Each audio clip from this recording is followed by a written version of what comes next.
August of this year, my wife and I were supposed to celebrate the 5th anniversary of our life together, but life decided otherwise. Unfortunately, everything started to fall apart in April. During dinner at the restaurant, I noticed that my wife was flirting with a man at the next table. At the time, I did not attach much importance to this, because, as often happens, I was convinced that everything was fine and it was just my insecurities and complexes. In the end, I didn't say anything, but since then I've started to grow horns. A week after that dinner, she informed me that she was going to a meeting with a former classmate in the evening and would be back late, so I shouldn't worry. I wondered who this friend was and why the meeting might take longer than midnight. She replied that these were my complexes and I needed to work on myself with a psychologist, and not make scandals. I felt very offended, but I didn't say anything and let her go. I called her every hour and she said everything was fine. She arrived home at 2 in the morning.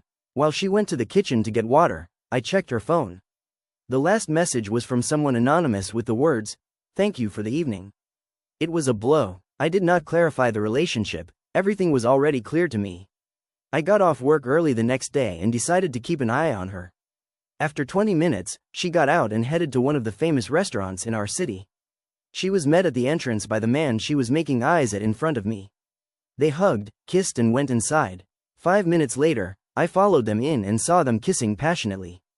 At that moment, my whole life flashed before my eyes.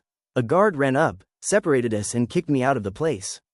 The apartment was bought by me and registered to me, so I put all her things out the door and changed the locks. There were no excuses on her part, it gave the impression that I was an outsider in her life. She didn't even write a single message. Naturally, I filed for divorce and received the coveted paper at the end of July. I tried to analyze what could have gone wrong, but so far I'm all about work.